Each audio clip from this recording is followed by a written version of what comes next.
Yes, sir. Yes, sir. Yes, sir. Y'all, I want to apologize. We are definitely getting started late, but we're gonna jump into this in just a second. Let me go ahead and play a quick little portion because I want to make sure I can hear it. Okay. Remotely apprehensive about unleashing Mrs. Wilson? Miss Wilson. So, if y'all, for those people that aren't aware, Miss Wilson is Andrew Wilson's wife. And I can hear everything. We good to go. All right, people, let's get into it, man. So this is going to be a reaction to the Piers Morgan Uncensored show.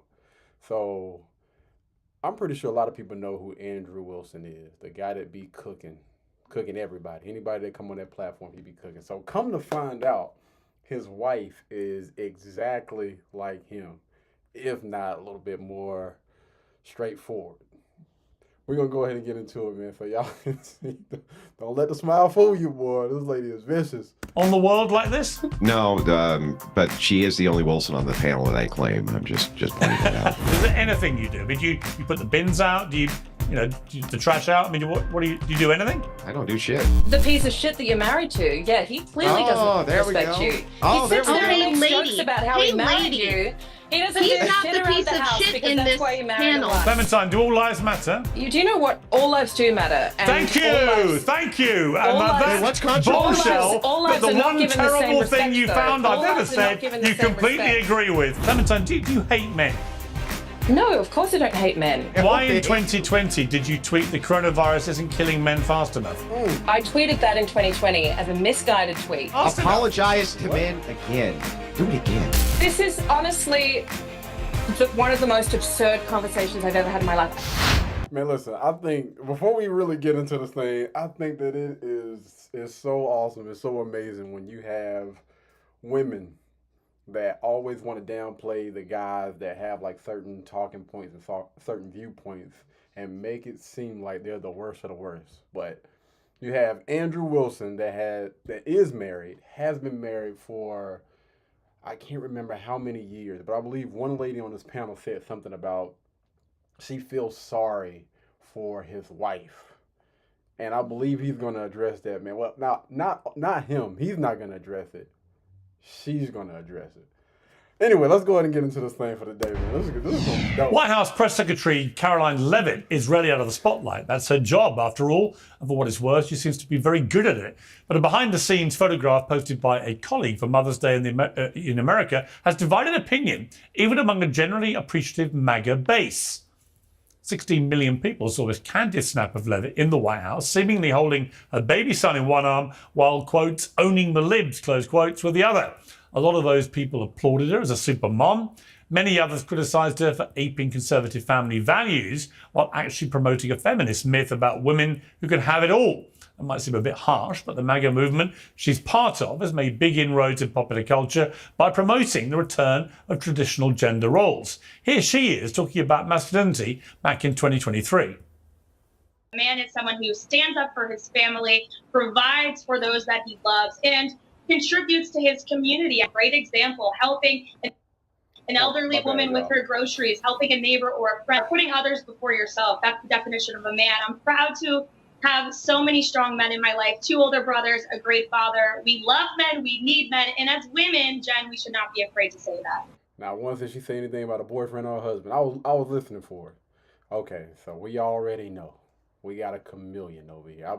I'm calling it right now. I think that we have a chameleon on the panel. Look, why is your boy cheesing so damn hard? Good grief.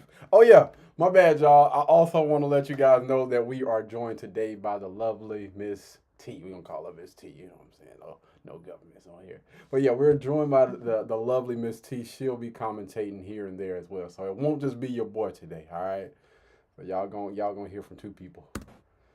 Well, there's undeniably been a huge backlash to the whole era of demoralising all men as miniature Harvey Weinsteins with ambitions that are wickedly patriarchal. Coincidentally, you can read about how that's going on in my upcoming new book, Woke is Dead. Has there ever been a better time for a book called Woke is Dead? But where does the renaissance of masculine men lead to women? We thought it was a very good idea. Andrew Wilson was extolling the virtues of a more limited female role in a previous debate on Uncensored when a shocked Emily Austin said this. Are you married? Yeah, I'm married. How do you make married with many children? Is your How wife about happy? You married with children? Hold on, y'all. Hold on. I've been waiting for this for a while. I seen a clip of this and I was like, I got to review this, so y'all let me calm myself. Again, most of the time when you have guys like this, they expect for these dudes to be lonely. You know what I mean? They don't like their mother. They grew up in like the worst type of conditions and stuff like that. Nah, fam. That is not the case, man. Look. She thinks she got him too. Are you married? Yeah, I am. I'm closer. Oh, she's ecstatic. No, I'm 23. She's I'm gonna a boss lady girl, which seems to be driving you crazy. Yeah. Working, making I'm money, just pointing waiting out for the right guy to the come only along. thing you have no arguments. You just try to assault me personally. Well, Andrew Wilson's apparently ecstatic wife, Rachel, got in touch on X and told me she'd like to participate in our next debate. And so she will. She'll be joining us alongside an all-new panel of boss lady girls. Pierce Morgan, that boy messy, man. This is probably one of the messiest white men on the internet, man. But I love it.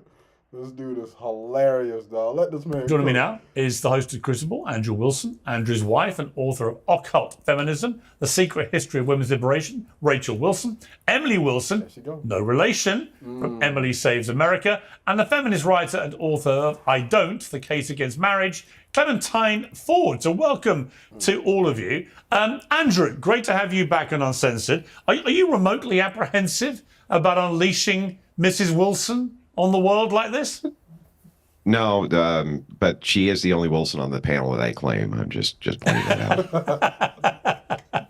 Everyone seems to be either called Wilson or Emily in this debate, in this two-header. Rachel, welcome to Uncensored. You reached out to me on X and very boldly said, if you want to debate this properly, get me on. You're here. How are you feeling about this? Before this lovely young lady starts to cook, I just want to point out now, correct me if I'm wrong, but this is the woman that asked that question, right? This chick right here. That asked which question? Is he married? Oh, I thought he said different panels, but probably. Let me see, y'all, because I want to make sure. Let me see. Hold on. Let's see. Okay, where we at? We at 410. Boom. No, that's a different one. Okay, all right. Just checking. Just had to get my facts straight before I go in. Well, thank Clarity you for is having me, everything. Piers, and thank you, Andrew, for unchaining me from the stove just long enough to appear today. I got a day pass from the patriarchy. Patriarchy is benevolent. So true. Yeah. So I'm very happy to be here. People love to attack my husband via me. I'm like the favorite way to do that. So I thought, why not come on and talk to people myself? So look, Rachel. Before she get in, I know we're going to be stopping this a lot. Before she get into this, I just want to point out some things, because I was actually speaking to some guys about this. Some dudes that were married, that were interested in getting into content creating, and they wanted to, be in the manosphere, red pill. And what I was trying to get them to understand is you are going to have a lot of people after you. And when they can't get to you, they're going to go to the person that's closest to you. I think Anton Daniels actually spoke about this on one of his panels about how so many men, so many women were inboxing his wife, telling her to leave him, divorce him, and was even throwing out crazy, things, saying that he was cheating on her and anything to try to break up their doggone home. So before you get into this content creating space, especially when you come on this side of the fence, you have to be careful, man. Because they're gonna come for it. That's why they say that guys that do this, is probably best if the person or the people that you're with or whatever don't have like a social media presence, because if they find them, it's a lot, man. It's a lot that can happen. Either they'll try a few different things. Maybe they might try to, throw salt, try to get y'all to break up. They might even, talk about those people on different panels. So you got to be careful, man. Sure. Let's just cut to the quick. A lot of Andrew's critics, not me, a lot of his critics say that he's an obvious, blatant misogynist. He thinks all women should be, kept at home, working away on the stove, the housework, whatever it may be, and know their place in life. You are actually married to him. You've been subject of mockery inadvertently through the last debate we had about this for having to endure being his wife. What is it like being married to Andrew Wilson?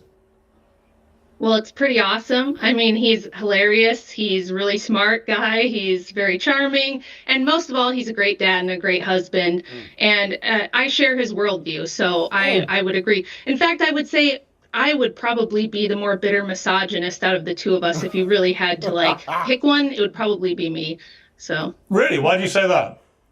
I just think that feminism has absolutely destroyed so much of what I hold dear in life, and it's held me back more than it's helped me. It's one of the reasons I started looking into the history and investigating it for myself. And I think it's just created a world where we now have a two-income economy. And for women like me who do want to prioritize motherhood, it makes it extremely hard. It just makes it financially difficult. I want you guys to pay attention to this facial expression right here. They can't stand look. She ain't even got chin hairs and she up here rubbing on her rubbing on her damn peach fuzz, boy. Like, yo, this is why it's so important for you to be equally yoked. Right. And I think that, even though she's doubling down and saying all these things, I'm pretty sure at some point in time, I don't know where she's at right now as far as, the red pill community and the manosphere, whatever, talking points, but he braced her for this. He prepared her for this. She was probably educated. She probably had, decent talking points, but being around somebody like this, she embraced it, and what they are able to do because of their viewpoints and because, again, they are equally yoked, they are making a lot of money off of this.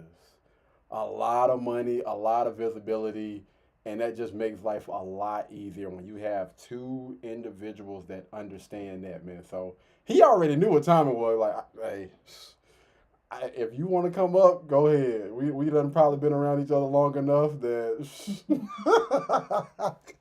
hey, she me on steroids, but go ahead, dog. Go ahead. Cool. I faced tons of social pressure. Had my first daughter at 20, wanted to stay home. Everyone around me, even the so-called Christian conservative women, told me it was a terrible idea. You can't do that. You have to bring the baby to daycare. You're going to put yourself at risk. Your husband's going to hurt you. You're going to be abused if you don't have your own money and your own career. And I think it's backwards. I think it's the most inefficient, stupid thing we've ever come up with. And that in the future, people will look back at the feminist experiment as a goofy time in history where we tried this wild experiment that failed miserably, and thank God it's over. Wow. Okay. Well, Clementine Ford, I'm sure that you agree with every word of that, don't you? Firstly, I'm very glad that you're happily married. It's great. A lot of women are not happily married and they find it very difficult to leave marriages, particularly because of the financial strain. So good for you.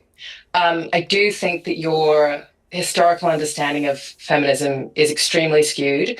The idea that somehow we have only created a two-income household because feminism has tried to destroy the world is historically inaccurate, in large part. Well, firstly, you're also talking about feminism from your very, and when I say limited, I'm not trying to insult you, but the limited perspective of feminism in America and the understanding of the economy in America. It's not taking into account the global reality of the fact that women have always worked, women still continue to work. Women, for the most part, produce the majority of the world's underpaid, drastically underpaid labor. Do you know why that is? Do people really know and understand? Like, do you know why that is? I looked at you and was waiting. Yeah, so why women are pretty much working the underpaid jobs? Because the hard jobs, they're going to require a lot of manual labor, strength, and it's dangerous. Like those jobs that are high paying, like you do have, of course, those corporate jobs when you're in the office and stuff. You got to work your way up to that. And it's going to take a lot of, I'm not going to say backstabbing, but it's going to take a lot of long hours and a lot of grit. And most women don't want to do it. If we're being honest, most women want those laid back jobs. And when you start talking about a laid back job versus, again, something where I got to work my way up the ladder, you do have certain women that do that. But those underpaid jobs versus those infrastructure jobs, most of those guys are literally putting their lives at risk every single day. That's out there, like you out there actually getting it. But yeah, that's the reason why. Even when they joined like the workforce, they still chose to take on those secretary roles, behind the desk, assistants. When you talk about a two-income household being somehow instituted by feminism, you're failing to take into account that even in America, the kind of the glamorization of this golden age of marriage in the 1950s to the early 1960s, which the marriage historian Stephanie Coots calls the long decade, this coincided with an increase in women in the workplace. So it's not as if there was this golden age where women where married women, weren't working. For a lot of that, actually, the labor that is required to support the middle class has always been relied on for poor and disenfranchised women, largely. Cap, man. It's holes all in her argument. Some of the things that she's saying is actually true. I think that for years, decades, women that were pregnant, they still work. They still, did their part when it comes to society and stuff like that. Like even my grandmother, what was she born in? Either the 1930s, something like that. Like even though she had 7 children, she still worked. Like she still did like housekeeping work. I believe at one point she was like a teacher or something like that. She worked in a laundromat, and with that money, also my grandfather's money as well. A big portion of the money that she worked for went towards purchasing her house. And I think it was like $500 down. So again, some of the things that she's saying is true. I think that women have always worked, whether they were pregnant, having children, or whatever. But even so, those jobs, again, cleaning, like secretary, that's pretty much what it's been.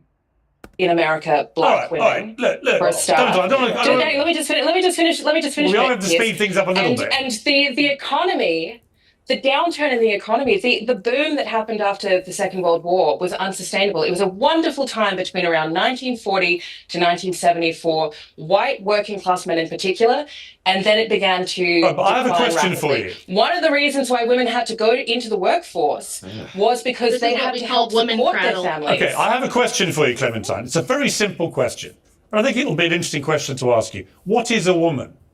What? I'm not going down the path of debating trans women with you. I mentioned trans women. I asked you what a woman is. Okay, I'll tell you. But I know that because this is your tactic. This is what you do. What is a woman? It shouldn't be controversial. I'll tell you what a woman is. A woman is someone who has at least at one point in her life felt scared of a man. What are we doing? What the hell? What the hell, man? Is she trolling? Look at Andrew's face. Like, what the? Even this woman's face is like, oh my god, why the hell y'all put me on the panel with this feminist woman, man? What's going on, dog? Yo, oh my, this. Sorry. So you guys never want to talk about that. Hang on. You guys never want to talk about that. So any man who's ever felt afraid of another man is a woman. Yeah. No. What are you talking about? Not what I'm saying. This is exactly why you're wearing that shirt that says repeal. You should put the 19th under it. It's unbelievable. What are you talking about? A woman. Hey, wait. I love the fact that she is just cracking up off of his jokes. Anybody who has ever at one point been afraid of a man, it's the stupidest thing I've ever heard. Do you have an actual argument here? Would you let me finish speaking, or do you how just long try is it and going to interrupt take for people you all to night long? finish?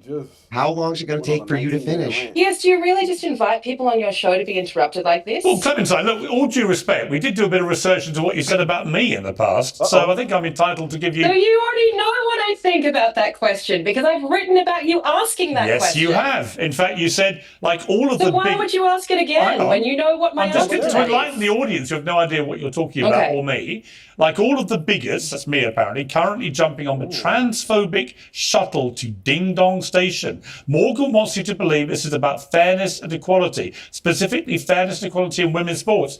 That was exactly what it was about. And the problem is, Clementine, with all due respect to you, the reality is... I doubt it. I doubt it's going with due respect. I'll treat you with perfect respect, but your inability to just simply state what a woman actually is, particularly given 2 weeks ago in the UK, the Supreme Court made it very clear that a woman is a biological female. That's it. It's a scientific fact. Yeah. The fact that you can't answer that is part of the problem. I'd like to know, the thing is that I would like to know why you, in particular, are so obsessed with this definition of what a woman is. Firstly, how does it impact you in any way? Secondly... Well, you're going to make a lot of money off of it. I mean, I can go ahead and just tell you what it is. I mean, this clip right here, he can literally just clip that up and it's going to go viral on TikTok, Facebook, Instagram, YouTube, whatever. I mean, yeah, so that's how it's going to help him. And he know what it is, man. He just... I got to bait you on this show. That's literally my job. I have a 13-year-old daughter. As a woman, I have a 13-year-old daughter. And if my 13-year-old daughter decides she wants to compare... You ask me a question. You ask me a question, I'm going to answer you. Well, if you don't want an answer, don't ask me a question. Here's my answer to your question. I have a 13-year-old... I have a 13-year-old daughter. I have 7 nieces, right? And some of them are very... So if I may answer your question, some of them are very good at sport. Right? The idea that they would one day have their dream of potentially an Olympic place or a Team GB place, whatever it may be, a world championship place, taken from them by a biological male, I think is completely outrageous. And by the way, so does most of the world now, which is why there's been a reversing, screeching U-turn on this particular subject. But I come back to my question to you. Your inability to say what a woman is, and yet here you are lecturing women on how they should behave as women. It's completely perverse. I'm curious, right? Say for instance, when you were in school and you did a sport, how would you feel? How would your family would have reacted, right? If you were, I don't know, let's just say you went out for basketball or volleyball, and you were playing volleyball, all girls team, and then y'all were in the championship, and one of the most dominant players on their team was a biological man. How would you feel about this? You gonna be in a protest? What you gonna do? Yeah, I can see my family.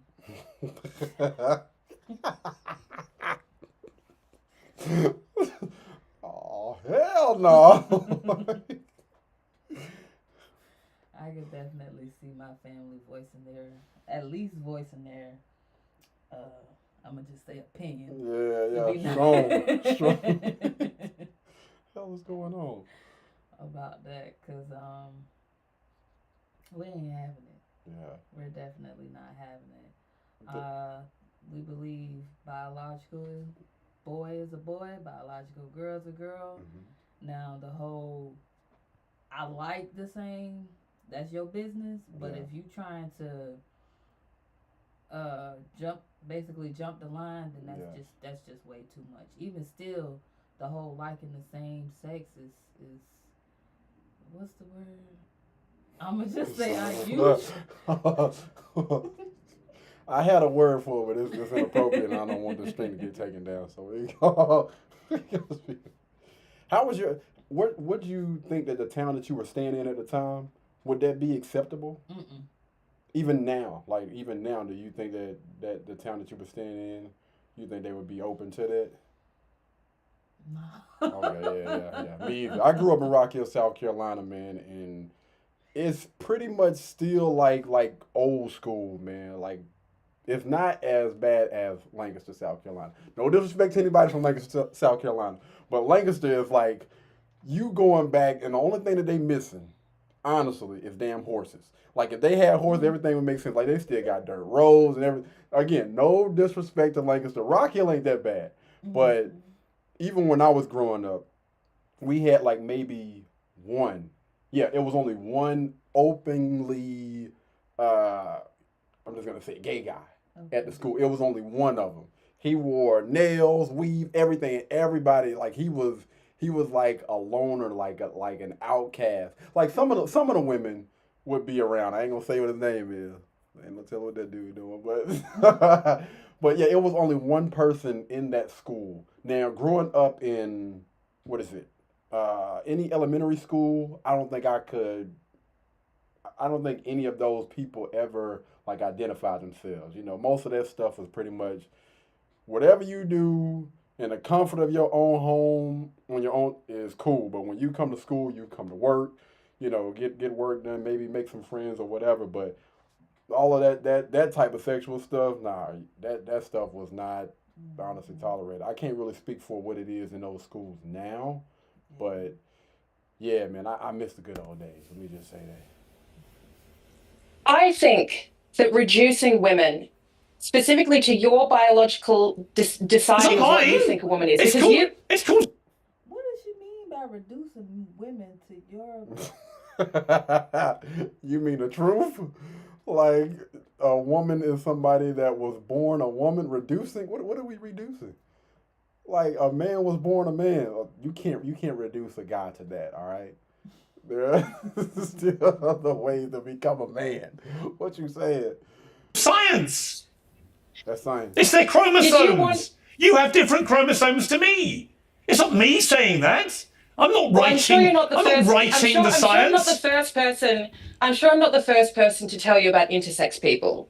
So how do you? I'm not talking about intersex people. No. This is all wrong anyway. The intersex is not a third sex. It's not a third sex. That's ridiculous. There is no third sex. There's two sexes, male, female, categorized scientifically. Intersex is not a third sex. Anybody can look that up in 5 seconds. Total lie. How did you not know that, by the way? How did you not know intersex is not a third sex? I didn't say that intersex was a third You did. sex. Yeah, you But yeah, intersex that's exactly people what the exist, implication was. and intersex people have people what? can have a mixture of chromosomes. So if you present Are you saying they're a third to the sex or world, aren't you? if you Are you saying present to the world as All right, before they get into this, for those of you that don't know, we're going to take it out of chromosomes, all right? So there are some people that are on this earth that are born with both male and female parts. We had another word for them, but again, I don't want the string to be taken down, so I ain't going to say nothing. But the thing is, most of the time, only one of those things actually work, which is why most of the time they have them either cut off or sewed up, you know, when they're younger. But yeah, taking it out of chromosomes, man. At the end of the day, you are still either a male or a female. All right, they still. You want us to be a boy or a girl? We either cutting off or we so no. If they're not a third sex, then you have no argument here. Do you understand that? If what he's saying is why this are is you what is so objective. obsessed with trans women? Yeah, I'll tell you. Why are you so obsessed with defining trans women? First start. Yeah. No, everyone has interrupted me. Let me speak for a moment. You just asked a question. Let me speak for a moment. You can't keep asking questions, Clementine, and then refusing to allow people to answer. If you don't want an answer, don't ask a question. The truth about the problem is feminists in particular, I've noticed, feminists have latched on over the last few years to this idea that if anybody raised any concerns about the way the trans lobby was trying to make things unequal, unfair, and unsafe for actual women, then they were immediately transphobic. I kept saying, I want trans people to have the exact same rights to fairness, equality, and safety as me or you. However, what was happening was women's rights were being eroded. so that things were not fair, they weren't equal, and they weren't safe. And we saw absolute parodies of this in the Olympics, in the boxing ring, where people who have been banned from the World Championships because they apparently reported positive for male chromosomes were getting in the ring and beating women up in the ring. And I'm talking about beating the man. Though it was one lady in particular, man. Her face was so jacked up. I mean, like, you see a before picture of before she stepped in the ring, and right after, even during that fight, like, you couldn't even recognize it, man. It was bad. It was horrible, man. I was like, yo, it looked like that lady was gonna need some type of surgery to get her face back. It was crazy.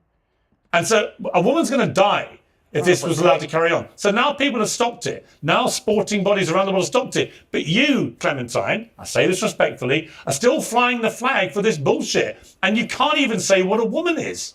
And I just find the fact that you want to lecture women like Rachel on how they should be as a woman is completely perverse, given you don't even know or don't want to say what an actual woman is. To Rachel. I haven't said anything to Rachel. I've never met Rachel before in my life until today. Well, you responded to what she responded to what she said about the role of a woman. I wasn't lecturing her. Well, it sounded like you were lecturing to me. Let me bring in Emily. Let me bring in Emily. He's been waiting. I was actually telling her about the historical reality of economics in the US. Let me bring in Emily. But you wanted... Yeah, so that's basically you trying to lecture a happily married woman with children that is successful and has a successful husband. And come on, man, like what are we doing? Anyway, I think he's about to bring Miss Emily. I think this is Emily.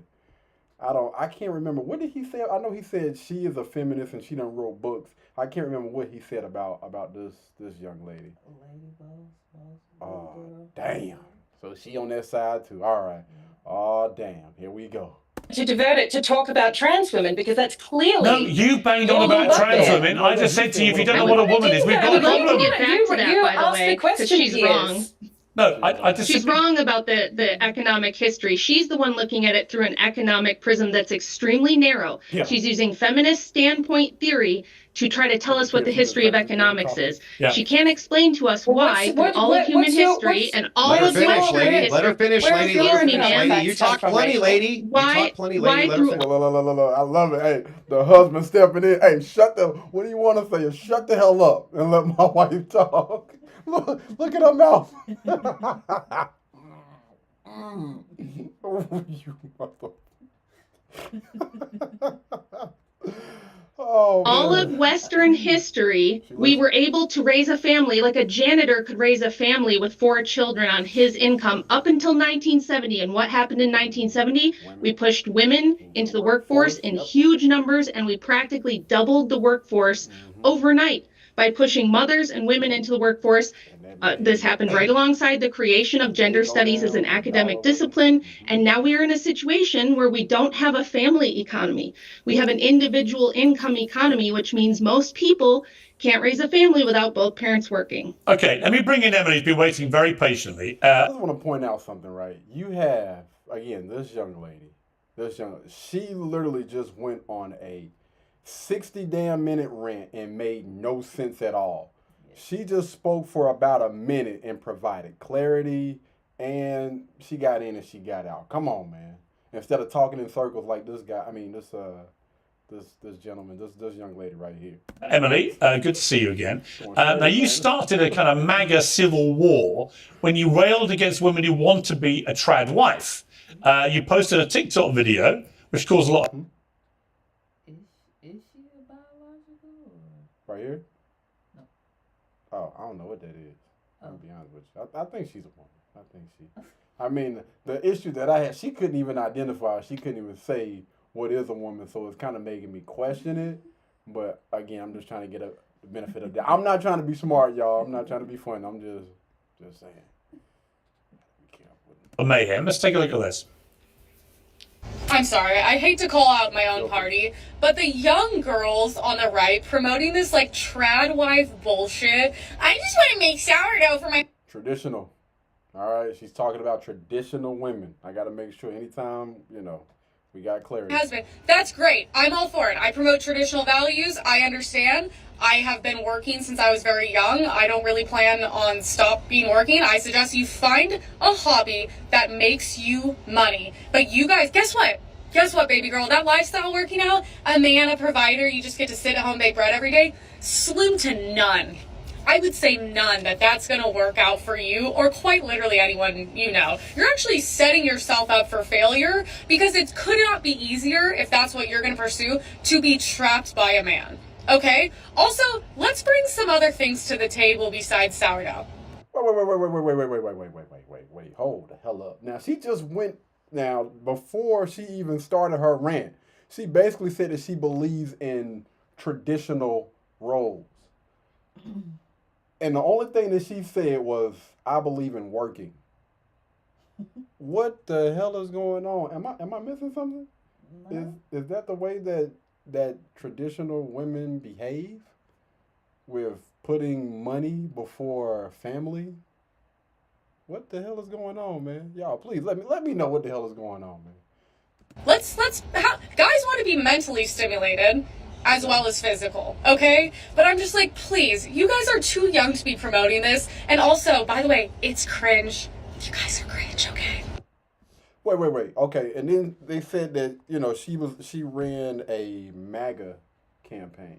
Or was she criticizing the MAGA campaign? Emily? Yeah, this young lady. I thought I'm completely confused, man. Either way.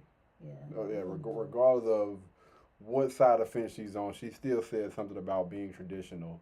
And again, not once did she speak or say anything about, you know, having a husband, being married, and then she even talked about and made fun of the women that enjoy cooking for her man or her family or her husband or whatever. Like, how the hell do you believe in traditional roles when you just sat here and made fun of those very women? I don't understand why they catching strays. Because they're happy and they enjoy what they do for their family, because that's what's been instilled in them. And those women, I think what it is, I'm gonna go out on a limb. I think what it is this young lady is out there working, putting her money first or whatever, and even though she may have the looks down packed to be able to secure these type of men, she failed to realize something. It's up here. Yeah, you might get a ticket to the ball, but you ain't gonna win prom queen or anything else if you ain't got this up here. All of those guys probably just using this young lady for whatever they can get out of her and just passing her along. And then I'm not gonna use her, but she look at these other women that probably aren't as attractive as she is, probably don't have as many followers as she is, because she's probably one of those social media influencer people or whatever. Them people, man, they head be so doggone big off of, you know, them comments, people tell them that they look good, you're pretty, and a lot of betas and simps down in the comments boosting their head up and thinking that, you know, that's the end all be all. No, you're going down a dark road, man. Now, Emily, are you standing proudly by that TikTok? Don't do it. Thank you guys for laughing. That is supposed to be the point of a lot of my videos. I don't take things too seriously. I usually say things like this and don't think anything of it. I do want to point out in the video, I did start it by being like, look, I love stay-at-home moms. I support them. I promote conservative values. I think the issue with the video is a lot of people just took the video and then gave their own meaning. The group I was specifically bashing on was the young girls in their 20s that promote like traditional lifestyles online that we all know in the right-wing community absolutely do not live these lifestyles. And it's just a bit over the top. It's kind of more cosplay than anything. So of course I support moms that do that. I just don't support the girls pretending to do it, I guess, if that kind of makes sense. As smart and as intelligent as some of these individuals are, probably got college degrees and everything, man, making all this doggone money, I don't think that you fully understand how to get a point across, right? If you're specifically talking about those women, then why not say that in the video? What the hell is going on? Oh, man, boy, good grief. Look, and look at this. I'm not sure it does. Andrew, does it make sense to you? Well, I mean, she's right in a sense that there's a lot of LARPing that goes on the right with the supposed traditional movement, which she's absolutely right, isn't living the traditional lifestyle. However, it's still a counterintuitive message to put out there that, oh, you're going to be trapped by your husband and his income. It's like, good. Don't you want to be in a relationship with your husband and have access to his income? Like, what's the problem here? That would be the values you're trying to move towards, right? So like, ultimately, it's a contradicting message. I understand why you got a bunch of garbage for it. It is a good idea, I think, to point out the LARP, and a good idea to point out how much faux traditionalism is on the right because it's a way for them to peddle sex, and that's exactly what they're doing. You see them in skimpy outfits doing exactly that. Totally fair. But on the other hand, you absolutely should not be putting out a message which ridicules women for wanting to be stay-at-home moms and actually live some type of lifestyle which is conducive to their children and family. That's silly. Let's play at this stage the clip. Yeah, I mean, also trapped is just the wrong word to use, but overall my message I stand by. Okay, I want to play, because I think it fits in well here, the Caroline Levitt clip. This is where she's working with her baby, or to show the picture of her working at the White House with a baby in one hand and helping to run the country with the other. Now, when I first saw that picture, I thought, wow, that's a pretty extraordinary, powerful image of a young woman who's very young to be doing the incredibly important job she does. She does it, I think, extraordinarily well, and she's a mother, and she's feeding her son whilst doing this at the same time. Rachel, when you saw that image, it got a lot of blowback, good and bad. You know, some people loved it, some people hated it. What did you think about it? Well, I actually tweeted about this too, because although I'm a big fan of Caroline as a person, I think she's great, she's smart, she's lovely. I don't understand this compulsion, especially in the Trump administration, but on the right in general, where we're supposed to be conservatives, where we are pushing mothers to work. Trump has been a huge proponent of hiring women, getting women back to work as soon as possible after having the baby. And I think this is a huge mistake because, number one, what are we conserving? If we're not conserving the traditional family and traditional gender roles and motherhood in the middle of a birth rate crisis, what? Now this is an interesting topic and an interesting point of view coming from this young lady, right? Because again, growing up, how I grew up, how my mother grew up, and listening to even my grandmother, how she grew up, those women pretty much like always worked. You know what I mean? Like, yeah, after the baby, man, sometimes, let me tell you something. Back in the day, they were just spitting them things out. They were spitting babies out left and right. Like, oh, there go another one. Go ahead. Got that in. Let's go and get that baby started. So, I mean, I can understand where she's coming from with this, like, getting women to, I guess, like, stay home, because women deal with a lot of different things, like after the pregnancy. Of course, they're recovering from the pregnancy itself, whether it be a C-section or natural birth. You got postpartum depression. It's probably a lot going on. I can't necessarily speak to it. Maybe you got some insight, either from having conversations or whatever. You're a woman, born biologically. So you would maybe be able to speak to this a little bit more. What are your thoughts on what she's saying? Like, women.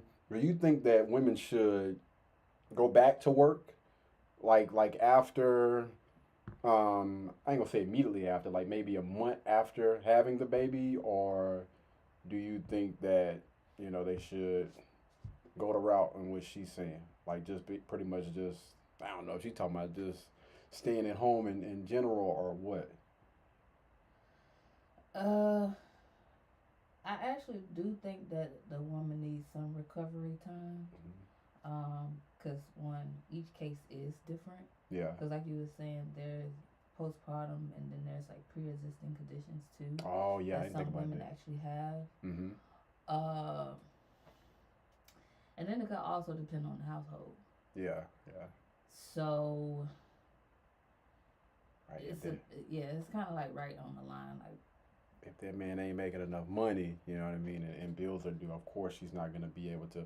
But let's just say, for instance, right, they're an average income family, just speaking and talking about average people, and he can afford to take care of the bills for a decent amount of time, what would you think is a time where women can have children and maybe stay at home or whatever, or be away from a job? And maybe those, and I think that this is definitely important, that those jobs should be giving those mothers like paid leaves, right? Yeah, some companies and jobs do.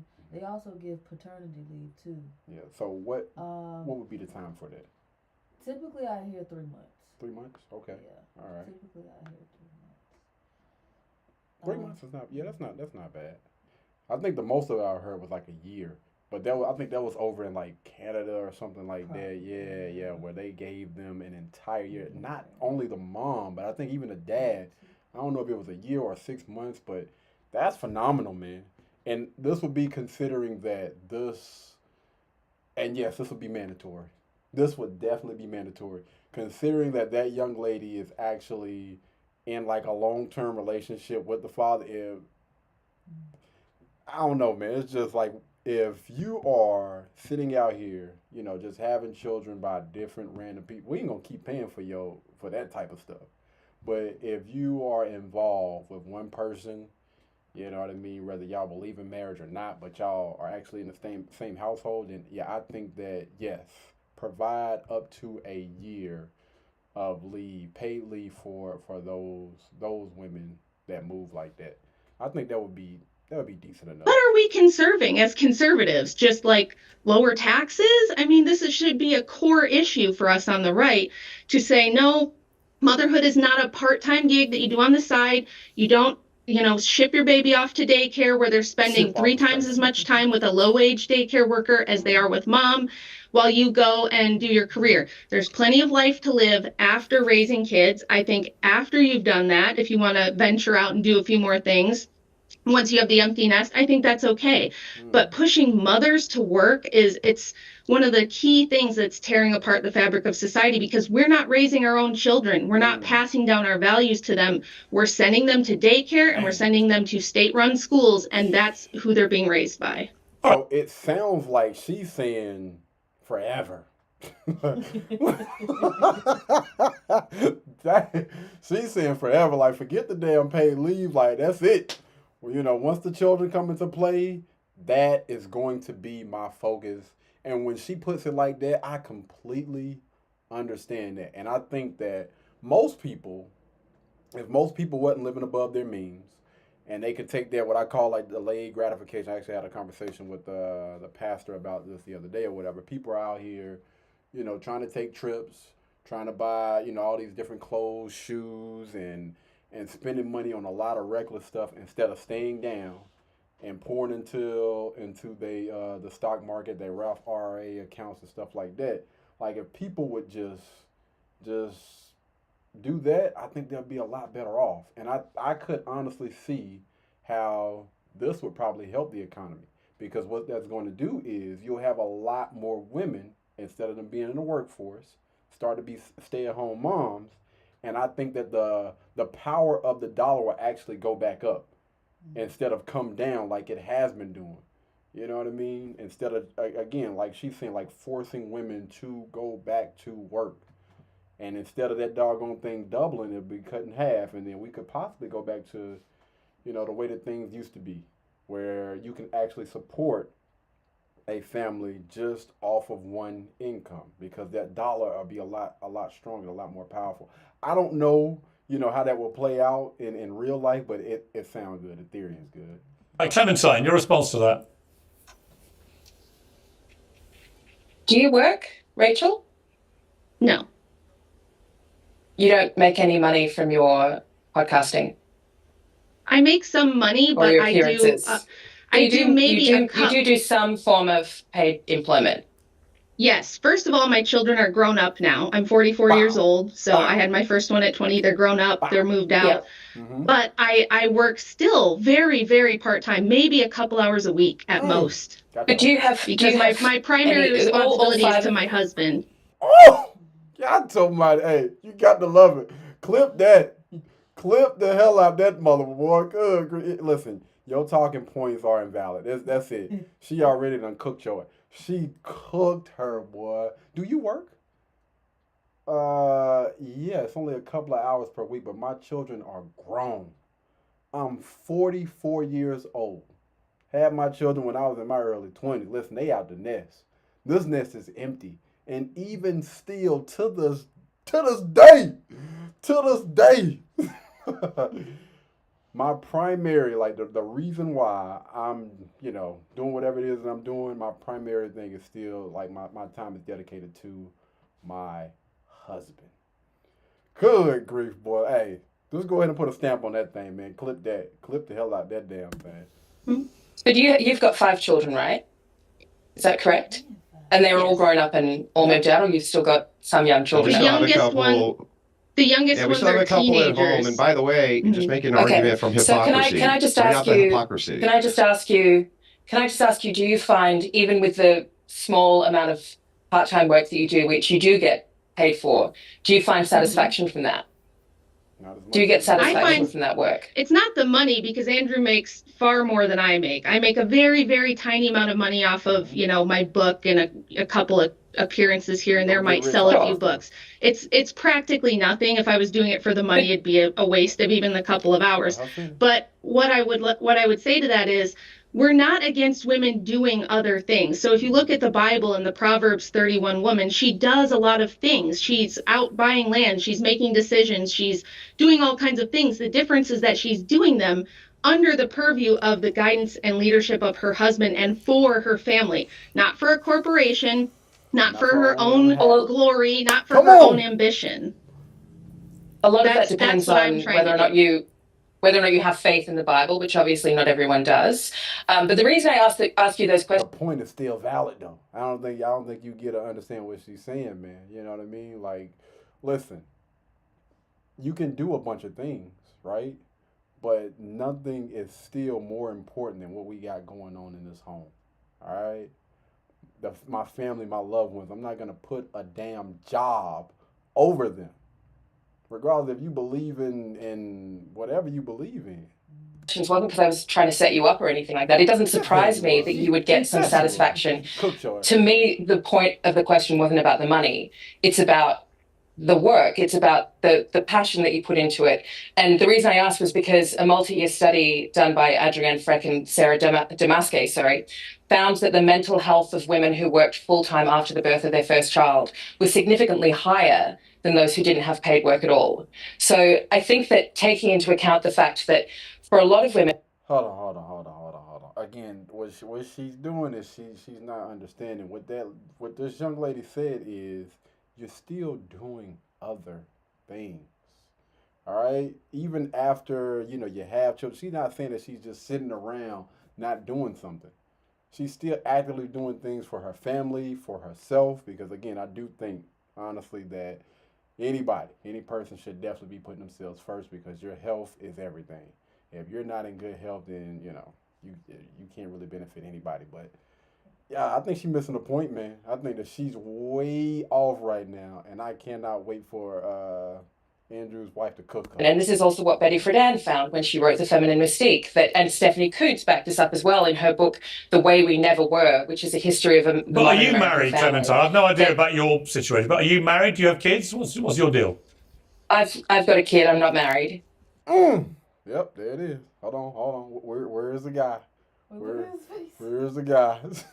Okay, we have a... So I'm a single mother. Okay. And I have a very excellent relationship with my son's father. We co-parent together very well, but we're not married. We don't live together. I certainly have found, since having a child, I mean, I've always worked anyway. I've been working since I was 13 years old, but I've always found that work for me is very satisfying. And what I'm saying is that these are the findings of multiple historians, anthropologists, scientists, that these are the findings of diehard feminists who are only investigating this from a feminist point of view. They're already sold on the ideology, and what they do is they cherry pick data. Is a world-renowned historian. She's not specifically a feminist. She's a world-renowned historian, and these were her findings as well. So you cannot deny the reality. If when did you I look at the say that facts of it, women you cannot can't deny do the reality anything that else? No. We're not I saying didn't say women that can never leave the said that. house. We're not saying you You're can't have other suggesting, things though, in that your life somehow that you find fulfilling. you're suggesting that the primary role for a woman, and that, you know, in your faith, I'm not going to discredit that, but your faith in God says that this is what you believe God says that you should be doing, but that the primary role for a woman is that she should be staying at home, that she should be devoted to her husband, she should be devoted to her children. The facts do not back that up. The fact. What? Primary. That's not the only thing that you do. But listen, when I get up in the morning, I want to make sure these people are taken care of, because let's be honest, right? Children are only technically in the house before they go to school, which is 8 hours? 8 hours out of the day. Yeah.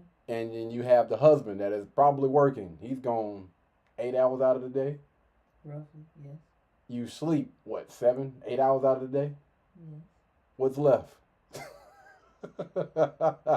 I mean, like, what's going on, man? You got over, again, if she's a stay-at-home mom, she has anywhere from 8 to 12 hours per day. That's half of the damn day by herself.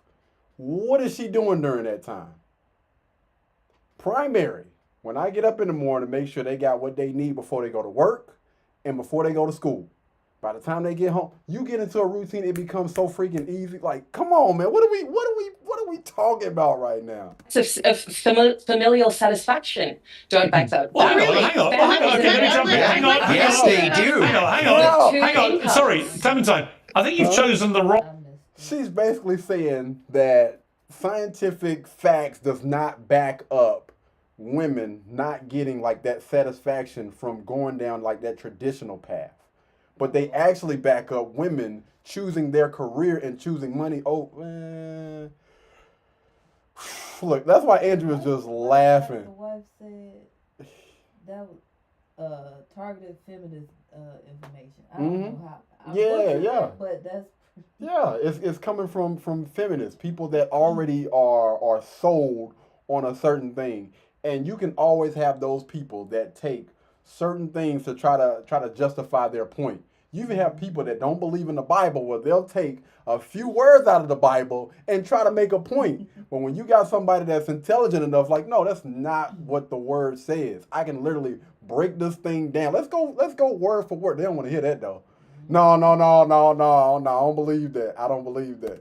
Moment to say that. You've clearly got a woman here on the panel where the facts completely back that up. She's had a lot of kids. She's very happily married. She loves that there would be exceptions to the rule, but statistically speaking, you just literally got one sitting there in front of you. That's completely untrue, though. For her to say that this one study, that this one survey is going to tell us something. First of all, we have two. It was a multi-year study. Let me ask you, Clementine. Still is one study, man. There's one study done by a doggone feminist. Let me ask Clementine. When you were you married or not? I can't remember what you said. Oh, Lord. Mom that jumped on the panel. What's good, Mom? Hold on. That's why she co-parenting. Facts, man. It always goes back to the mindset of these individuals, man. It don't matter what you look like. All right? It always goes back to, your mindset. And if you don't even understand how you're going to work with somebody that you decided to have children with, what the heck are we doing here? Gotta definitely watch my words now. All right, let's go. No, don't stop there. Go ahead. Were you married? No, I've never been. Okay. But when you were with your partner before you broke up, who did the household chores and stuff like that? I mean, how did you delineate that as a feminist? It was a struggle, because even in lots of supposedly egalitarian households, again, the data backs up that even women who make more money than their partners or their spouses tend to do more unpaid domestic labor. That is cap. That is cap as of 2024 to 2025. They actually did a few different studies where men, even though they make more, are actually doing more of the domestic labor. They're cooking, they're cleaning, and they're even looking after the children even after a long day of work. So she capping. I'll bring that study in and see. Well, you know what? I ain't got that familiar with this damn software. I'll try to pull it up on my phone, try to show y'all. But yeah, no, that actually came out and it was circling on Facebook about how many guys out here are actually doing more of the domestic labor, because it went from the Cardi B's, I don't cook, I don't clean, but I still got this ring. So who the hell cooking? Who cleaning? Damn. And then you even got other chicks out here that's singing and, you know what I'm saying, falling behind these bust downs.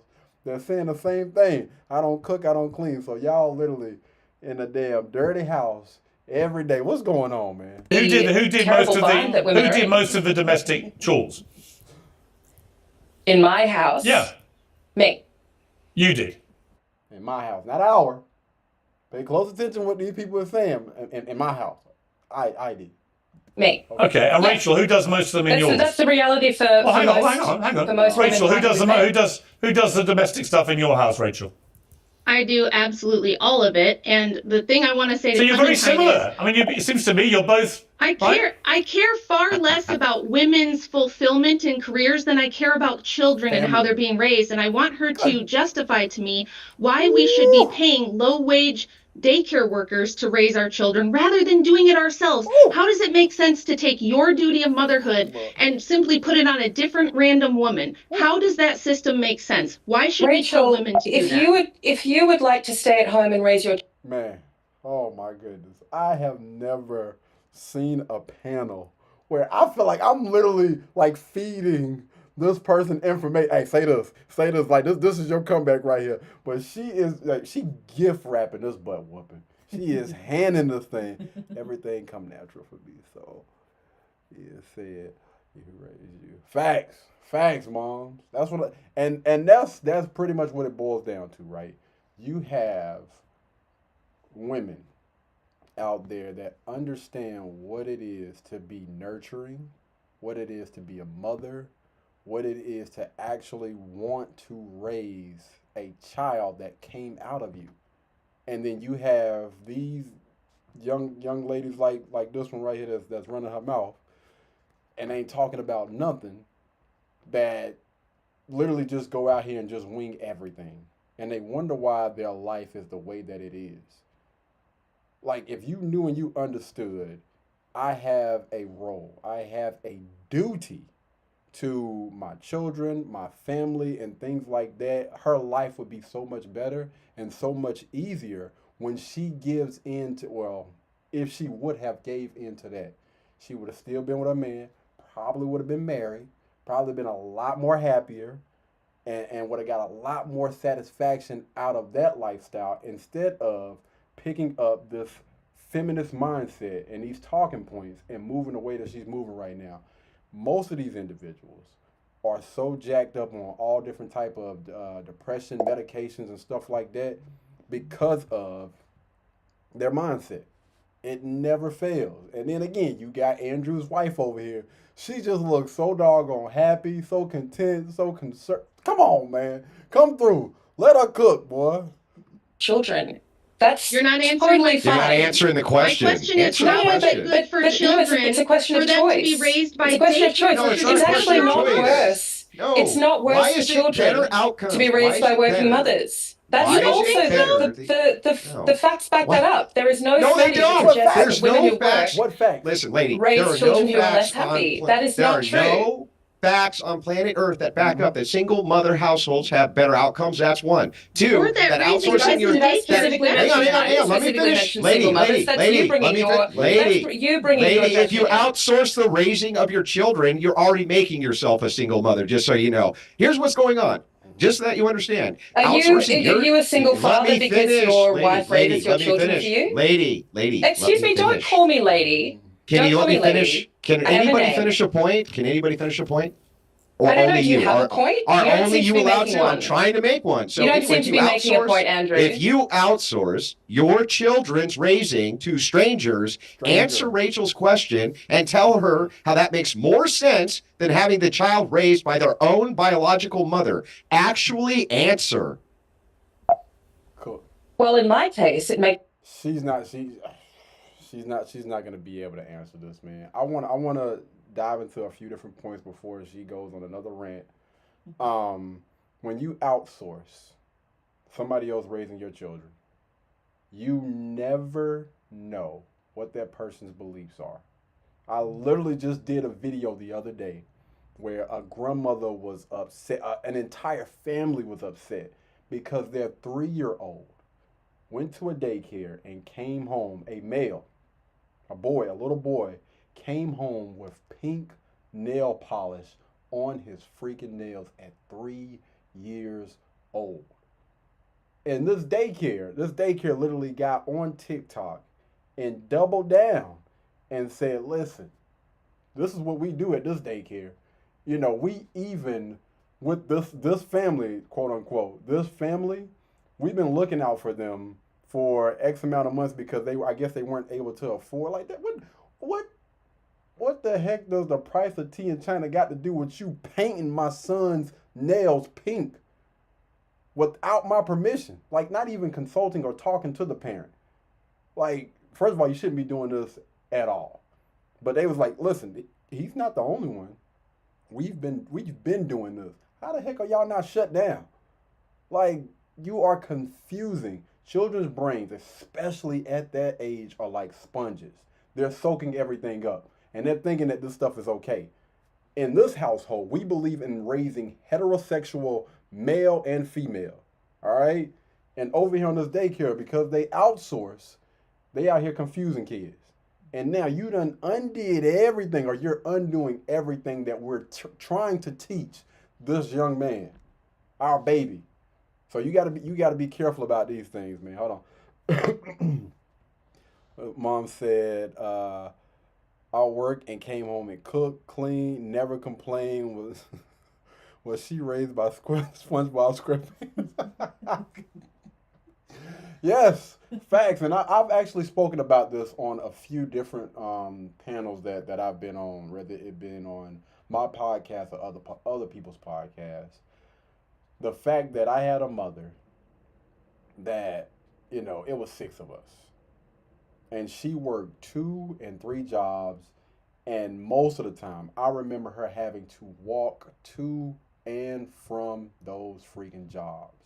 And every time that she came home, not once did I hear her complain about working long hours. But one thing she always made sure, or a few things, that we had food on the table, clothes on our back, and she always came and greeted us with a smile. And listen, I try to make sure I did my part. Mom, I used to, do a little bit of cleaning, make sure the refrigerator was spick and span. Y'all know, listen, I got a knack for it. But I actually get it from this young lady, man. Knowing and understanding what it is to work hard for, the people that you love, the people that are around you. And those people, in return, are going to always pour back into you in some way, shape, form, or fashion.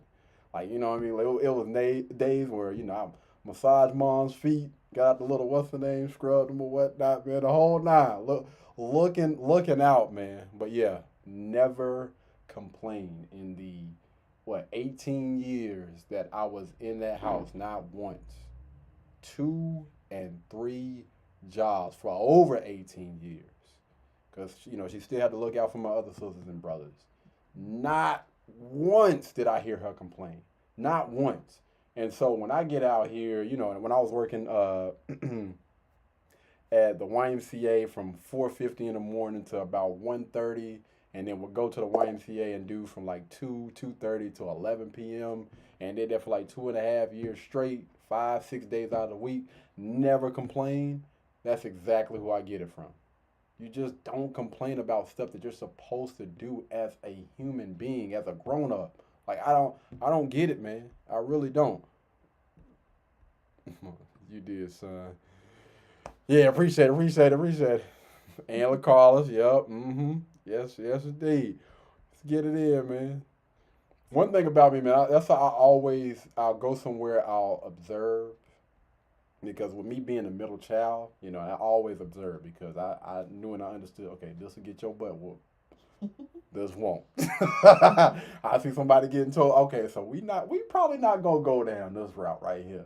You know what I'm saying? So I used to sit back and I used to observe a lot.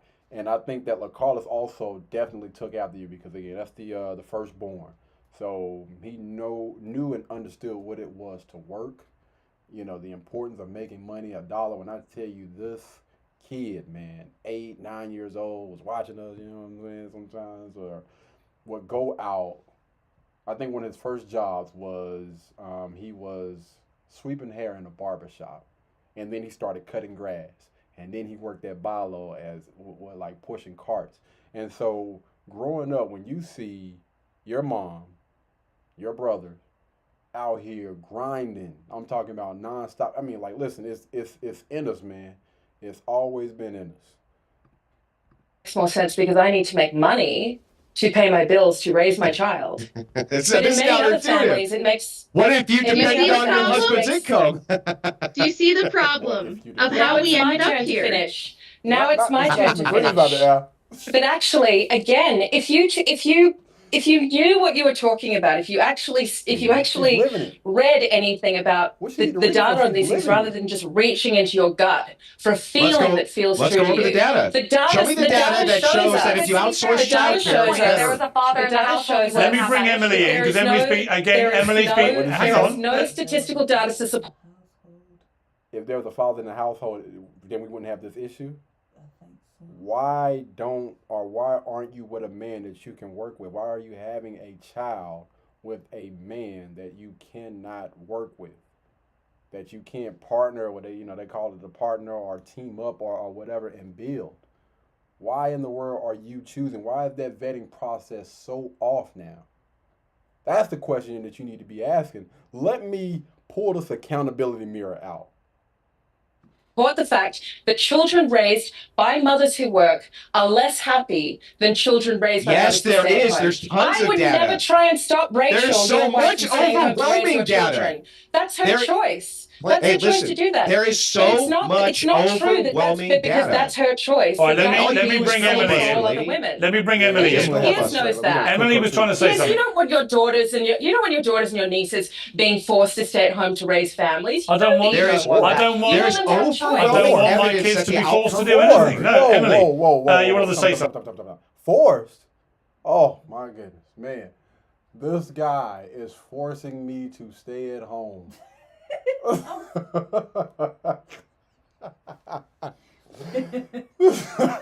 This guy is forcing me to stay at home instead of having to get up and go work for somebody else for money. Oh man, good grief! I got to go out and work to make sure we got food on the table in the house, a roof over our head. Oh my goodness, he's forcing me to stay home. What? What are we talking about, man? Yeah. Yeah, no, I mean, look, I'm not going to argue data with either of you guys. I'm sure you know more than me, but I can say that my father is my hero and the most important person in my life. And if I didn't have him and he wasn't in the household, I don't know where I would be today. And my girlfriends who were raised without fathers in the household, I do see them struggle in different ways when it comes to dating and all these different things. And it's funny because it's like they do make a point. Like if there was a father in the household supporting you, I think a lot of these issues wouldn't be what they are. Okay. So I think there's points to both of these things. Okay, let me ask Andrew. Andrew. I'm confused. Now, do she got a child? Emily? Yeah. No. Oh, she don't have a child. Okay. Well, it hasn't been said either way. Okay, yeah. I'm thinking about the other person over here, looking like never mind. Looking like Elvis. But supporting in what way? Is your name Andrew? Anyway, go ahead, Piers. Yo, Andrew, I was going to ask Andrew, when Rachel said that she does all domestic chores, is there anything you do? I mean, do you put the bins out? Do you the trash out? I mean, what do you do anything? I don't do shit. That's what I got to like Maybe a little yard work. But not only that. If something breaks, there's yard work. That's about it. Yeah, cars need repair, something like that. But I'm not going to do household chores. That's what I got married for. I don't want to do household chores. Not only that, on top of that, let's just point a couple things out. She's absolutely wrong. Here's what the stats actually say. that if a child is raised in a two-parent household, they're going to have way better outcomes. And if they have a present mother who is more present with them, they're going to have way better outcomes. Every single data point backs this up. The outsourcing of children to public school, especially for 8 hours a day, is absurd. Stop. Let me finish the point. Let me finish the point, and then you can respond. Let me finish the point. I've got to say, Clementine, as someone who doesn't like being interrupted, you interrupt Why is it a that you lot. won't let me finish the point? I got a text message from your producer, Piers, telling me to interrupt if I disagreed with anyone. Yeah. So take it up with them. No, but I think that what's changed since that text message is you've made a point of objecting to being interrupted. So I don't think you can do that. And yet I keep being interrupted. So that's just the state of play. Why don't you practice what you preach and don't interrupt Andrew when he's trying to finish his point? Yeah, so look, I've just finished the point. Would he make a point? He hasn't made one yet. Yeah, I just did. I made multiple points. All the data points are Well, he's against made the you on point this. that he doesn't respect his You're wife still not, because he lady. doesn't. You He still married a can't wife stop because talking. he didn't want to do anything You for still can't stop himself. talking, lady. You know what? I was gonna speak on that, but I'm gonna let. I feel like the wife is gonna interject. Let her cook. Talking about what? Because he don't listen. He said, "Listen, I got married. I don't want to do any of those things, right? And if this is somewhere where we're building, and somebody knows and understands that this is my role, even when you go to a job, you know and you understand if you on a doggone line and you are getting them doggone fries ready." You got a job that you have to do. And when you do your job correctly, and the burger guy does his job correctly, you can hand that food out in time. Like, come on, man. It's the same thing that goes when it comes to a marriage, right? When you come together, he's going to protect, he's going to provide, he's going to make sure that you're well taken care of. And in return, what are you doing? Like, I mean, we got to have balance here, man. One person can't do every damn thing. This is why it should say the 19th under that shirt. You cannot even be quiet long enough to hear a counterpoint. Here's the counterpoints. The data you're citing, you don't have any when it comes to outcomes for children, when it comes to outsourcing their raising. Incorrect. None. Incorrect. No. Show me any that shows that you sending your kids outsourcing. Which data are you Would citing? you stop so that I can finish the question? No, tell me. I'm trying to at least finish the data. question. Yes. Yeah. Okay. Here's the thing. One more time. All data points to the fact that if you outsource the raising of your children, you can't especially just when stand they're there young, and say all data. You actually have to cite it. Cite any data that shows. Say that. Cite any data ever that shows that you outsourcing the care of your child is good for the child. Any. Yeah, that's right. Kuntz. Nothing. You got Stephanie Kuntz doesn't say that. You're lying through your Do teeth. you even know who Stephanie Kuntz is? Yes. Do you mean the feminist writer? writer? Stephanie Kuntz is. The feminist writer. You don't. You clearly don't even know what you're talking about. I don't. I can tell you. You're not even interested. You're not even interested enough in the topic. I'm sorry. You're not even interested enough to respect I'm sorry. Who's the topic Stephanie enough. Kuntz? Let's make sure we got it right. Who's Stephanie Kuntz? Stephanie Kuntz is an historian. A world-renowned historian into marriage and the structure and of the isn't American a feminist, family. right? Isn't a feminist? I just want to make sure we're clear. I have no idea if she's a feminist or not. You know about her, but you don't know if she's a feminist? Come on. I know that she's a historian. Well, then why would you try to make a refutation about what I'm saying? Clearly, you don't know enough about the topic. Right? It's silly. I have the data. I'm only allowed to. I have some data for her if she wants it. I'm not allowed to reference historians. Is that we're only? So if you have a historian who's also a feminist, you're clearly only allowed to reference. If you have a historian who's also a feminist, they're biased, right? Let me ask you, Clementine. She's a motor mouth, never shutting up. That's another reason why she's not married. She talks too deep much. But this is the far left, Mom. Like, I even have a few videos that I'll be releasing from having conversations from people that are like this. Man, I might end up releasing that thing today. But yeah, they don't want to hear anybody. They just want to put them doggone points out there, and they just want people just to believe them. But when you start backing up what you're talking about with facts, data, and statistics, they still want to try to ignore that. Why are you so obsessed with whether or not she's a feminist Clementine, or not? let me ask you a question. She's a historian. Because it would promote bias. Because it would be biased. Let me try and ask a question here. Clementine, do you hate men? No, of course I don't hate men. What I an mean, absurd, reductive question. Well, why did you think tweet? that was Hang an on, interesting about to follow up. They hate you. But why in 2020 did you tweet the coronavirus isn't killing men fast enough? Look at Andrew's face. It was like, whoa, what? Whoa. Look. Here come the lies. He's like, what? So you say that you don't have any hatred towards men, but you said, man, that's great. And she tweeted that.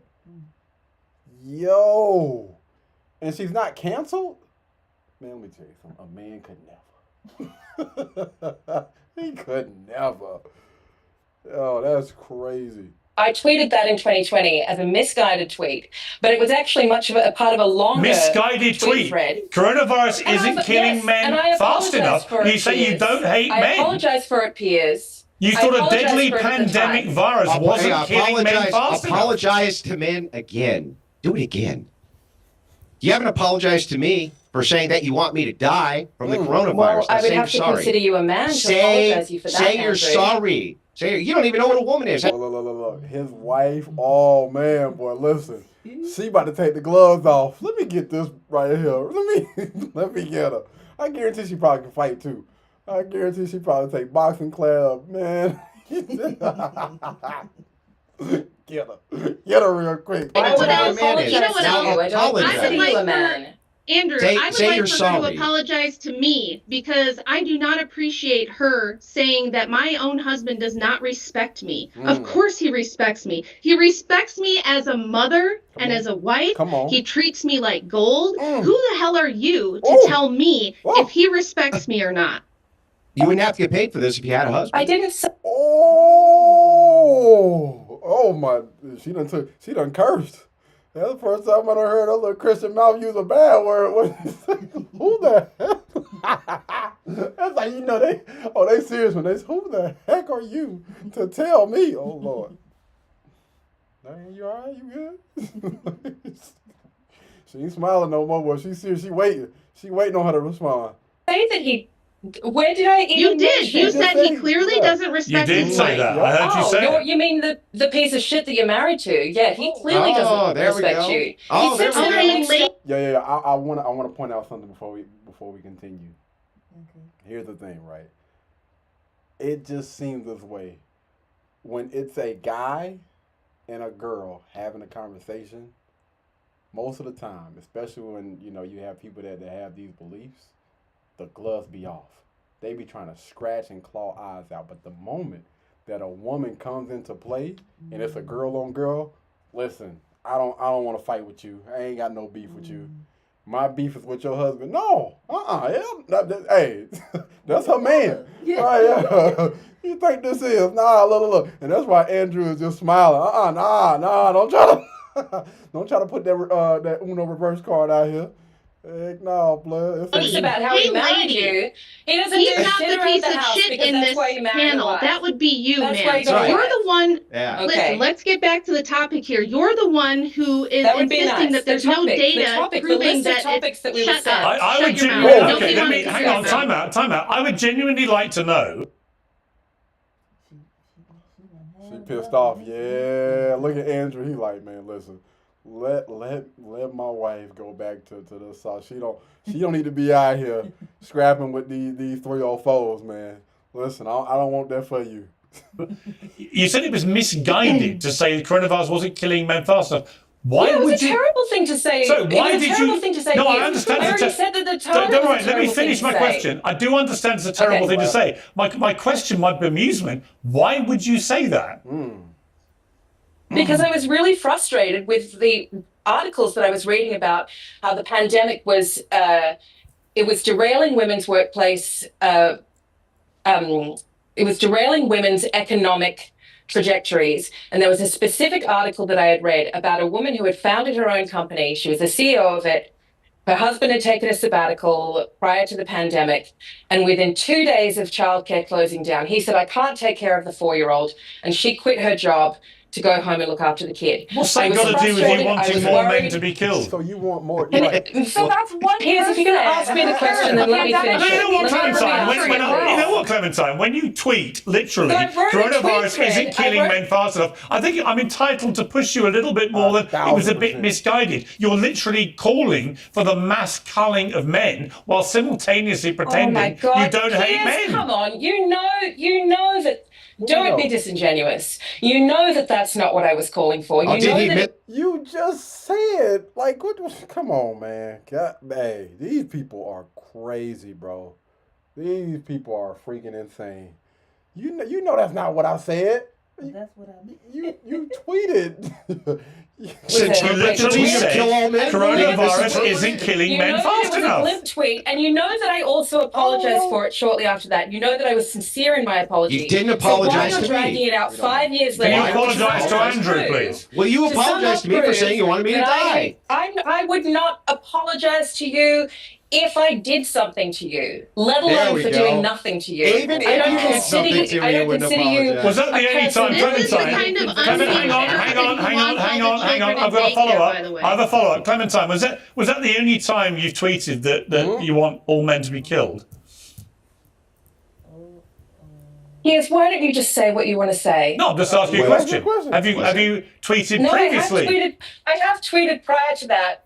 Kill all men. As a joke. As a joke, right. I have. So you quite regularly think it's funny to say that men should be killed? No, I don't quite regularly. There's two examples that you can think of. Yeah, you don't hate men, but you did tweet kill all men, and then you tweeted the coronavirus isn't killing men fast. The scary part about all this is she slept. Like she laid down and yo, that's scary, man. The fact that you got somebody that's willing to tweet stuff like what she said, offing all men, including a person that, you know, had something to do with your birth or had something to do with the child that y'all made together. That's why we tell you, man, you got to be careful, boy. You got to be careful. Good. I mean, she out here showing her hand clear as day. That's scary. So I put it to you. Yeah, oh, hang on. I put it to you. You probably do hate men if you want us all dead. Into the sun.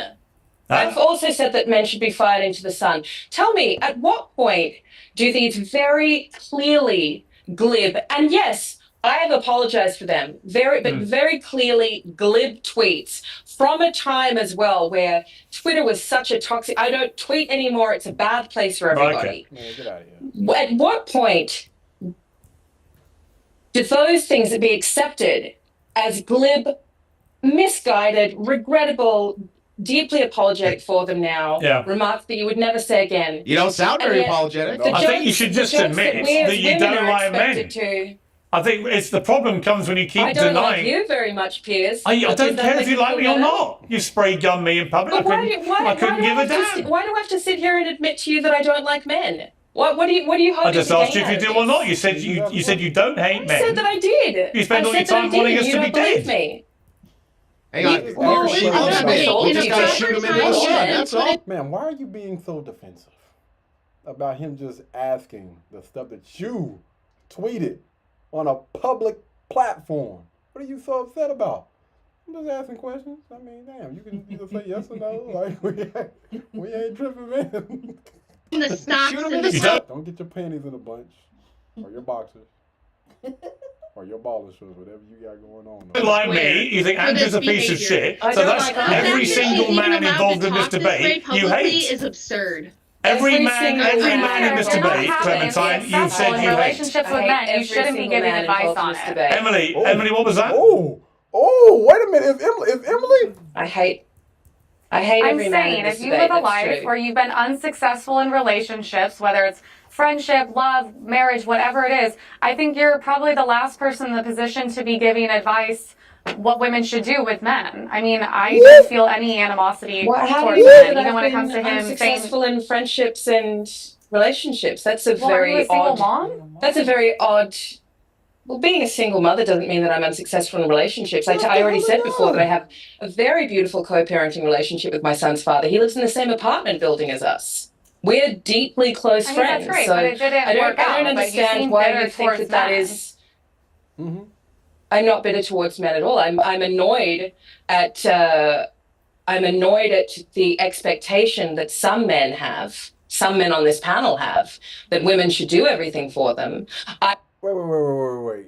Before you even got to this panel, it was 3 specific tweets about you saying, blank all men, off all men, throw men into the sun. The corona is not offing men quick enough. What? That ain't got nothing to do with the men on the panel. Well, I mean, technically it does, but this is before we even got to this point. Old girl just done flipped the script. It was supposed to be, I guess, 2 against 3 or 2 against 2, and then Piers Morgan was just the instigator. But now old girl just done flipped. You know what? Hey, they right. I'm certainly angry at the fact that in the UK, do you think Andrew does everything? I mean, I do everything I can for my boyfriend. I'm angry that in the UK a woman is killed every 3 days by a man. I'm angry that in America 3 women are killed every day. Well, I don't. By a man. How many men are killed every day by men? Issue. That's kind of a different. How many men are killed every day by men? 1 woman is killed every 10 minutes by an How many babies do you women kill? I'm angry about. And I'm angry how many about babies do you guys kill? This is what they 1 in do. 3 girls over the age of 15 will experience sexual violence in her lifetime. No, I'm very that's angry another about fake that. statistic, I'm and I would angry love about to tear rape and this sexual apart. assault. I'm angry about the fact that the most dangerous person to a woman is a man that she knows. I'm That's angry a about lie. all of these things, yes, but that doesn't mean that I hate men. That doesn't mean that I don't. You just want to shoot him into the sun. And I have the data to prove it. For men's greatness with women and with children. You want to shoot men into the sun. You want them killed. See, now I'm starting to see where they kind of differ a little bit. Like, she really taking this stuff to, but he's still kind of like joking about it. But she really pissed off. She wanna give her the hands. Andrew is kind of like poking fun at her a little bit. She's like, nah. Get back. I got this. That's when he just grabbed the popcorn.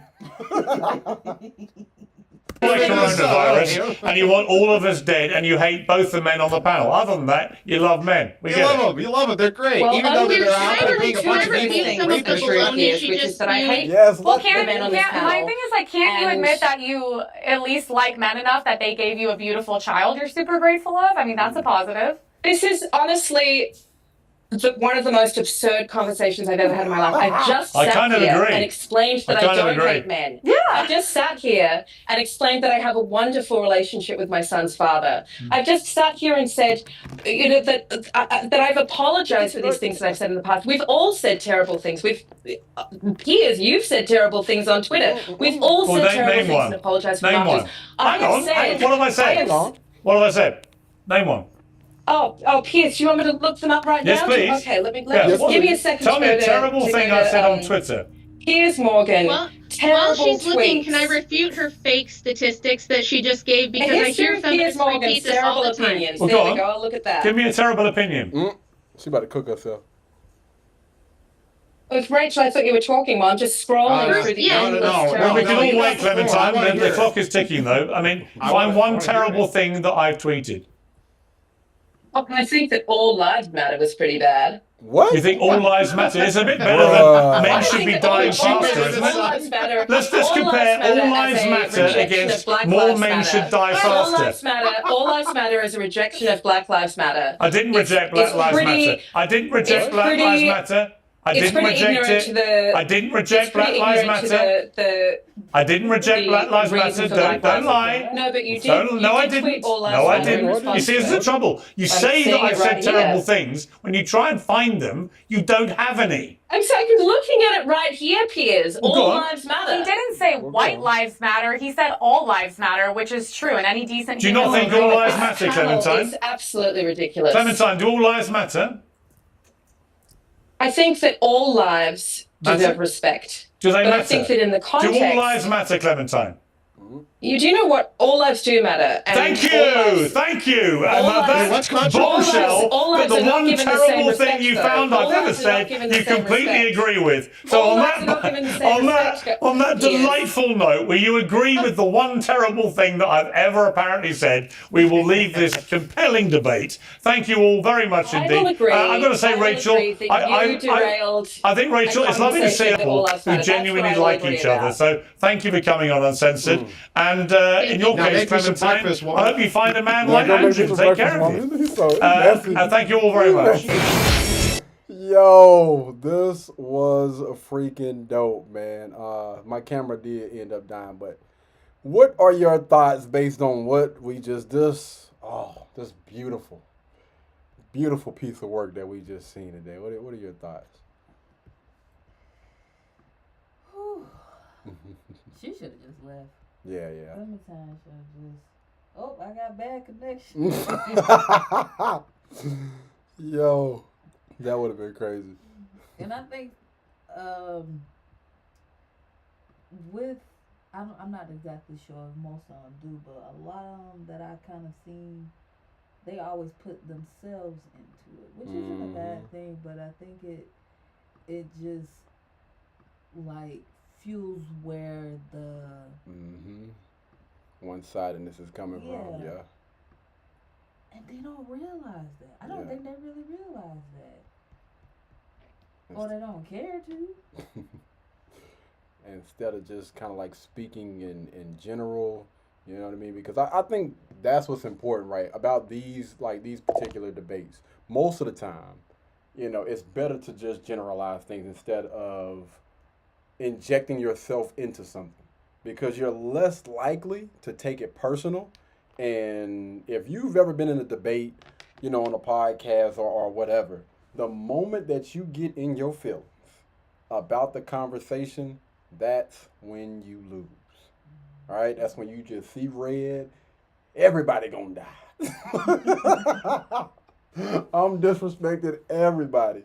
And instead of just looking at it like, yo, if we're speaking in general, I got some fact, data, statistics, or whatever, I can, take myself out of it and just look at the bigger picture. Then that's when you'll start to make a lot more sense. Well, people, again, in general, will be able to relate to you a little bit more because you're speaking in general. Like, instead of, like you saying, injecting yourself into the conversation. Well, let me tell you, I'm a single mom. Me and my ex don't live in the same house, because she didn't say anything about them living in the same building until, that lady kind of pushed her on not being successful when it comes to relationships. That's the only reason why she said, well, we still stay in the same building. Well, you ain't say that at first. Like, come on, man. But I think that this was a perfect display of how it is that you, if you have a man in the content creating space, right? And this is what he does for a living. And you're going to put yourself in front of a camera or whatever. This is the perfect way to display all of it. Nothing can be said, because people can't say that y'all are not a unit. Y'all are not strong. There was nothing. This lady could not make any points because she was fully devoted to her family and to her husband. Like, hey, ain't nothing you can say. There is nothing you can tell me. We are successful. Yes, I still do other things outside of my husband and my family. I still got my own little things, but regardless of what I got going on, she's an author. She done wrote a book, probably done wrote a couple of books. She's successful in this content creating space, man. And she's making a decent amount of money. But again, at the same time, this ain't got really nothing to do with what me and my husband got going on. He is still the leader. She's still following. And as long as you keep it like this, man, ain't nothing. If us two are together, can't nobody come against us. That's the difference between, I actually put a video out about a year ago about being with anybody that's kind of like poking holes in the boat, right? I'm pretty sure any and everybody have probably experienced that to a certain point, whether it be in relationships or at a mother-loving job. You got that one doggone person that keep getting on your mother freaking nerves, and you just wanna. I ain't gonna do it on camera. You got that one person that keep poking a hole. Like, yo, bro, we were doing so good, and you keep effing up, you keep messing up, you keep doing stuff, right? You're rocking with somebody if you're in a relationship, and it could be any of the little small things. Talking about your significant other to other people while y'all are in a relationship is a complete no-no, right? Unless you're speaking positive about that individual. Anybody, anybody, content creator, anything. I'm actually gonna be doing a video probably right after this of a young lady that jumped on the doggone internet to say some stuff about her. I don't think that those people should be in relationships at all. Anybody that talks to another person, I don't give a damn who they is, unless you married and it's a marriage counselor. Like that's what they do. That's their job, and your husband should be there, or your boyfriend, or whatever should be there. If you're talking about another person behind their back to somebody else, I don't think that those people should be in relationships, because again, what they're doing is they're poking holes in that freaking boat. Yeah. But yeah, I'm gonna go ahead and end this video right here, man. You got anything else you wanted to add to? Again, oh man, I could not have did a better reaction for this video. I'm gonna say she was exhausting. Absolutely, she was. She was. But you need people like that though. You need people like that, especially when you got, I'm gonna say, at least two people. Again, I think Pierce, he do what he does because this is his show. But when you got two people like this side by side, a man and a woman, that there are no holes in they damn boat. Let me tell you something. They can sail across any damn sea and they gonna be good, because she understands her role. He understands his. He can joke about it. She can joke about it. And regardless of what anybody else says, what we doing is working for us. So you can be upset. You can say whatever it is that you want to say, but we good over here. Those type of, whether it's a friendship, relationship, whether it's a business partnership or whatever, when you have at least two people that understand that, can't nothing break that up. Can't nothing or nobody break that thing. Even when you got feminists like this young lady that's on the far left. You even had a chick that probably started off on the other side that end up coming over. Listen, I know when I'm about to take a L. I know when this damn ship is going down, and I'm gonna go ahead and go on over here. You got anything else you wanted to add before we get up out of here? Yeah. Honestly, I do want to say that I don't really watch too much of this type of content, but it actually is refreshing, because I do still see a lot of the Clementine type of content. Oh, you go girl, and this and that and the third. So this was actually refreshing to see that not only two people, but a husband and a wife, staying, being united and giving Miss Clementine a business. Yeah. All right. 10 toes down. 10 toes down, never wavered, backed her husband up. He backed his wife up. Man, listen, I think this right here is going to go in like the Hall of Fame of content that I have reviewed on this freaking channel. Like, literally, we got to push this. We got to push this message out to as many people as possible. So after this video go live, y'all make sure y'all like it. Go ahead and drop some comments, because we have to push this type of content out there on the internet. Man, listen, I think it got like 1 million views on Piers Morgan channel. That's not enough. This thing should be at least at 63 mil.